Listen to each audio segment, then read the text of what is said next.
una cura simple y natural para los ronquidos, no muchos saben sobre esto.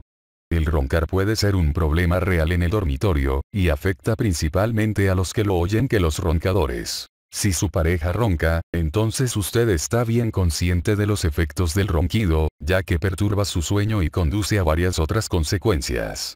El ronquido ocurre durante la noche y es causado más a menudo por las vías de la nariz disformes o congestionadas, pero puede también ser un resultado de la obesidad o del consumo del alcohol. Las cantidades excesivas de flema en la garganta y la nariz pueden causar ronquidos también.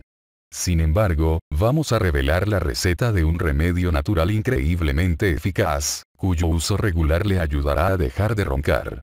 Esta es la forma de preparar el jugo natural que le ayudará a resolver este problema. Ingredientes: una raíz de jengibre, 2 zanahorias, 2 manzanas, un cuarto de limón. Instrucciones: mezclar todos los ingredientes en una licuadora o juicer y mezclarlos bien.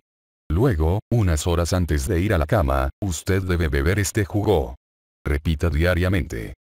Este jugo es rico en vitamina C, que limpia las fosas nasales y las vías nasales. Por otra parte, el jengibre aliviará la presión en los caminos de la nariz, mientras que las manzanas y las zanahorias despejarán el área entera de la nariz. El roncar no es un problema de salud grave y puede ser tratado y resuelto a través de una dieta cuidadosa, remedios naturales y respiración correcta. Sin embargo, si se convierte en un problema que afecta seriamente su vida cotidiana y no se puede tratar de forma natural, debe buscar ayuda médica. Gracias por ver el video y no olvides compartirlo con tus amigos y familiares si te fue útil.